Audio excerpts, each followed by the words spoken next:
Assalamualaikum warahmatullahi wabarakatuh. Perkenalkan, nama saya Muhammad Fakih Duarana.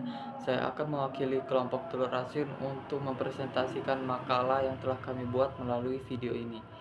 Pertama-tama saya akan mengenalkan anggota kelompok saya terlebih dahulu. Judul makalahnya adalah Pembuatan telur asin menggunakan perendaman dalam air garam. Bab 1 Pendahuluan 1.1 Latar belakang. Telur asin merupakan salah satu produk olahan telur yang cukup populer di Indonesia. Salah satu metode pembuatan yang sederhana dan mudah dilakukan di rumah adalah metode perendaman dalam air garam. Proses ini memanfaatkan prinsip osmosis untuk memasukkan garam ke dalam telur sehingga menghasilkan cita rasa yang khas. 1.2 Rumusan masalah. Bagaimana cara membuat telur asin menggunakan metode perendaman dalam air garam? 1.3 Tujuan penulisan. Menjelaskan proses pembuatan telur asin dengan metode perendaman dalam larutan serta manfaat dan kelebihan metode ini. Bab 2 Pembahasan 2.1 Pengertian telur asin. Telur asin adalah telur yang diawetkan dengan cara direndam atau dibalut dengan campuran garam, pasir, dan terkadang abu atau bahan lain untuk memberi rasa asin. Proses biasanya memakan waktu beberapa minggu hingga bulan, tergantung pada ukuran telur dan metode yang digunakan. Telur asin umumnya terbuat dari telur bebek.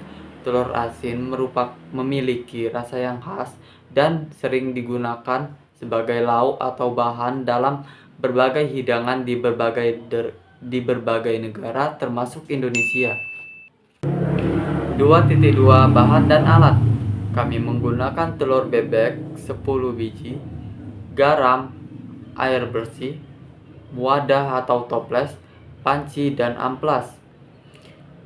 2.3 Langkah-langkah pembuatan. 1. Cuci bersih telur menggunakan air sambil diamplas agar cangkang telur tipis lalu keringkan. 2. Rebus air dan larutan garam hingga jenuh. 3. Dinginkan larutan garam. 4. Masukkan telur ke dalam toples lalu tuang larutan garam hingga seluruh telur terendam. 5. Tutup rapat dan diamkan selama 10-14 hari. 6. Setelah direndam, telur bisa direbus atau dikukus sebelum dikonsumsi. 4. Proses osmosis dalam perendaman.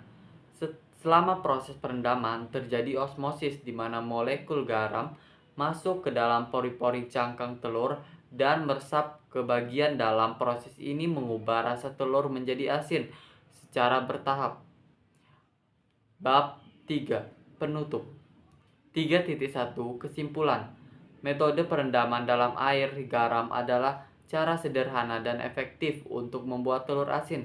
Proses ini memanfaatkan prinsip osmosis dan dapat dilakukan dengan alat dan bahan yang mudah ditemukan di rumah. 3.2 Saran. Untuk hasil yang optimal, gunakan telur segar dan pastikan larutan garam benar-benar jenuh. Simpan di tempat sejuk dan bersih selama proses perendaman.